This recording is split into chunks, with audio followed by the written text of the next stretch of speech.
Assalamualaikum sahabat MGH. Alhamdulillah nih, menurut info umroh sudah kembali dibuka. Jadi pemerintah Saudi Arabia per 1 November ini telah membuka kembali umroh untuk seluruh umat Islam di dunia. Nah, terpentingnya adalah Teresi mau kasih info khusus untuk pemerintahan Indonesia. Jadi ada beberapa catatan penting per tanggal 7 November ini. Ada email masuk nih ke kita dari Kemenag, dari Kementerian Agama, yaitu catatan penting yang wajib harus diketahui apabila kita akan melaksanakan umroh di era new normal kali ini.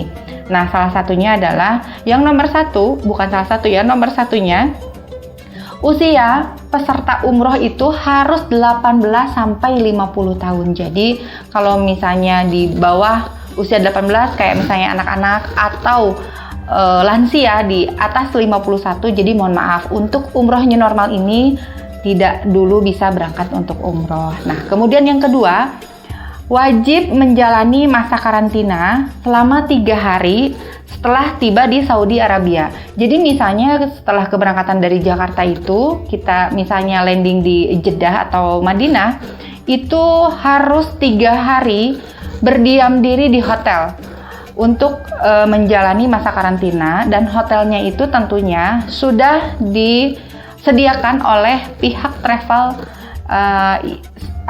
pihak travel yang Bapak Ibu kehendaki gitu ya. Nah, terus yang ketiga adalah harus meningitis. Nah, kalau ini wajib ya, sebelum era new normal juga untuk meningitis sih sangat wajib. Jadi harus memiliki bukti vaksinasi meningitis. Jadi seperti biasa, para calon jamaah harus datang ke KPP untuk suntik meningitis gitu. Itu biayanya sekitar 285.000 ya. Nah, terus harus ada tiket pulang pergi ya, ini pasti ya. Jadi para calon jamaah harus dipastikan atau harus melihat bukti tiketnya kepada pihak travel, misalnya mana nih tiket kita atas namanya, terus kemudian misalnya kode booking dan sebagainya, itu harus menjadi pegangan kita bahwa tiket pulang pergi harus terkonfirmasi. Nah, terus juga harus memiliki asuransi kesehatan, baik asuransi perjalanan termasuk asuransi yang mengcover resiko COVID-19. Jadi mungkin di next video saya akan kasih info asuransi apa saja yang bisa mengcover resiko COVID-19 ini. Terus yang keenam, nah ketika kepulangan wajib memiliki hasil tes PCR sekembalinya ke Indonesia. Jadi 2 kali tes ya. Jadi sebelum keberangkatan dan kepulangan. Jadi di Saudi juga kita melakukan tes PCR dulu gitu. Nah, terus yang ketujuhnya, penyakit penyerta yang rentan terhadap virus COVID-19, misalnya hipertensi, diabetes, terus juga ada penyakit jantung, penyakit paru dan lain sebagainya, ada TBC, penyakit hati, gangguan imun. Nah, itu penyakit-penyakit tersebut apabila ada riwayat calon jamaah, apabila ada riwayat penyakit tersebut, diharapkan untuk tidak berangkat atau pastinya tidak akan bisa berangkat untuk umroh new normal ini. Nah, terus juga yang ke-8-nya adalah memiliki paspor yang masa berlakunya 6 bulan, minimum 6 bulan sebelum kadaluarsa gitu. Jadi ini memang ya untuk paspor ini. Jadi sebelum untuk mendaftar ke travel umroh, jadi kita harus lihat dulu expire-nya si paspor itu minimum itu 6 bulan sebelum keberangkatan. Jadi kalau misalnya berangkatnya Januari, berarti paspor itu dipastikan kadaluarsanya itu paling telat berarti sekitar bulan Juni atau Juli. Jadi kalau misalnya berangkat Januari, Maret sudah kadaluarsa atau sudah habis, itu tidak bisa dipakai. Nah, terus juga untuk paspor mengandung sekurangnya 2 suku kata. Jadi misalnya kalau dulu kan harus 3 suku kata ya. Jadi kalau sekarang ini sudah bisa 2 suku kata, misalnya namanya Resti Ibrahim. Nah, itu nggak perlu ditambahin lagi bintinya. Jadi cukup Resti Ibrahim saja sudah bisa melaksanakan umroh gitu. Nah, terus yang ke-9, memiliki bukti tes PCR dalam bahasa Inggris yang dikeluarkan oleh rumah sakit atau lab yang verifikasi oleh Kementerian Kesehatan RI. Jadi nanti suratnya itu berupa bahasa Inggris, terus juga nanti dilampirkan ya dalam dokumen keberangkatan. Nah, itu berlakunya itu sekurangnya 72 jam sebelum keberangkatan. Jadi untuk umrah new normal ini, jadi MGH Tour misalnya ya, kita ini mewajibkan calon jamaah umroh atau peserta umroh itu harus ada 1 hari sebelum keberangkatan di Bandara Cengkareng. Jadi untuk melakukan tes PCR ya, tepatnya itu di Bandara Halim. Jadi nanti kita ada protokolernya, mengantar dari misalnya penginapan langsung diantar ke Halim, terus juga untuk melakukan tes, nah langsung kembali lagi ke hotel. Nah keesokan harinya baru melaksanakan berangkat umroh gitu.